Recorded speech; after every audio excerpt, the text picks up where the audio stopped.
Թբիլիսյան ընտրություններին, որի ժամանակ ուղղակի քվեարկության միջոցով կընտրվի քաղաքապետը, բոլորն անհամբերությամբ են սպասում, քանի որ վերլուծաբանների կանխատեսմամբ հաղթողը 2013 թվականի նախագահական ընտրություններում հաղթելու մեծ հնարավորություն կունենա։ Գործող նախագահի պաշտոնավարման երկրորդ եւ վերջին ժամկետը կավարտվի 3 տարի անց, այնպես որ մայիսին կայանալիք թիմ ընտրություններով առաջին քայլը կարվի դեպի նոր հետ-Սահակաշվիլյան ժամանակաշրջան, նշում է կրթության նախկին նախարար, ներկայում վերլուծաբան Կիանոդյան։ Եղան հուզումներ 2009 թվականի գարնանը եւ ամռանը նախագահի հրաժարականի պահանջով, հետո պարզ դարձավ, որ դա ոչ մի արդյունք չտվեց։ Այնպես որ քաղաքական գործիչները պատրաստվում են տեղական ինքնակառավարման մարմինների ընտրություններին, որը տեղի կունենա մայիսին։ Առաջին անգամ ընտրությունները կանցկացվեն ուղղակի քվեարկության տարբերակով։ Դա շատ լուրջ քաղաքական մրցանակ է, իսկ Թբիլիսիում ընդդիմությունը բավականին ուժեղ է եւ հաղթելու իրական հնարավորություն ունի։ Դրա համար ընտրական այդ գործընթացը խիստ կարեւորվում է եւ բոլոր քաղաքական ուժերը իրենց ծրագրերը կառուցում են տեղական ընտրությունների հեռանկարների հետ։ Մեզ մոտ 2007-ի նոյեմբերին եղան բողոքի մասսայական ակցիաներ, այնուհետև պատերազմի մեջ էինք, որից հետո կրկին հուզումներ եւ բախումներ եղան։ Հիմա, ինչպես դուք նկատել եք, փողոցներում ոչ մի վրան չկա, հանրահապակներ չեն անցկացվում։ Իսկ կա ժամանակ, երբ ամբողջ Ռուսթավերի պողոտան պատված էր վրաններով եւ ամեն մի վրանում 4 մարդ կար։ Հիմա դա չկա։ Ինչպես ես հասկանում եմ, հիմա ընդդիմությունը երկմտանքի մեջ է, չգիտի ինչ անի։ Անգամ խոսակցություններ են շրջանառվում, որ ընդդիմությունը պետք է գնա կառավարության հետ բանակցությունների։ Переговоры с правительством. Республиканская партия в составе альянса. Հանրապետական կուսակցությունը հանուն Վրաստանի դաշինքի կազմում է, որը Վրաստանի ընդդիմության առաջատար ուժն է։ Հիմա պատրաստում ենք տեղական ընտրություններին, թեև պետք է ասեմ, որ շատ դժգոհ ենք ընտրական այն միջավայրից, որը ստեղծում են իշխանությունները։ Օրենքի դաշտում մի շարք տարրեր կան, որոնք վկայում են այն, որ իշխանությունները ձգտում են այդ ընտրությունները անցկացնել հին մեթոդներով, երբ ադմինիստրատիվ ռեսուրսները որոշում են ամեն ինչ։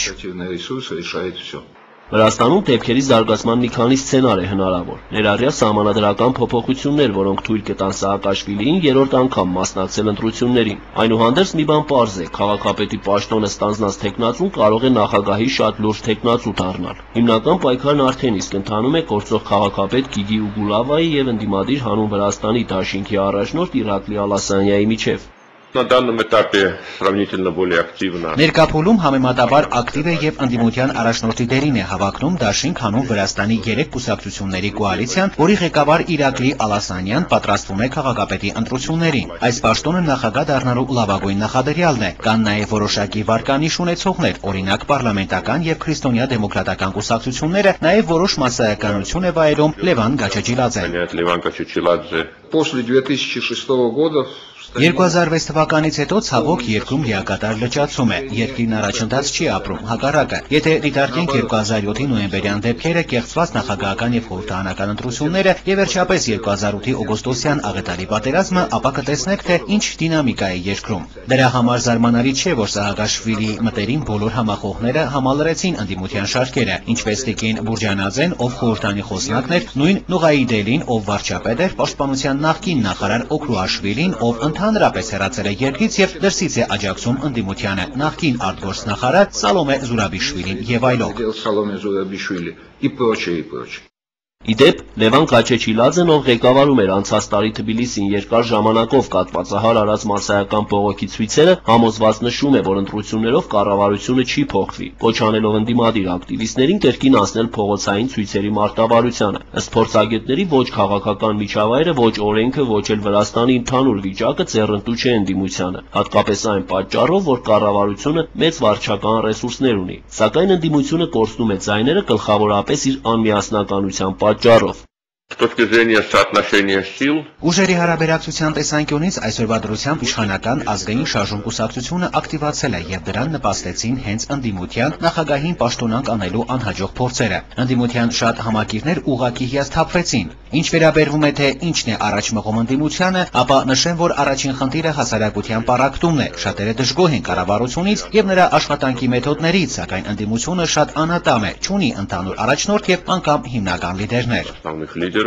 То ты можешь, в общем-то, Դու կարող ես խաբել, հարկերից խուսափել եւ այլն, սակայն եթե դու քեզ զգոն ես պահում, համակրում ես կառավարող կուսակցությանը, ապա նրանք իրենց աչքերը կփակեն, իսկ եթե գործարարը քաղաքական ակտիվություն է դրսևորում, որը դուր չի գալիս իշխող կուսակցությանը, ապա քեզ հաճույքով կթաղեն։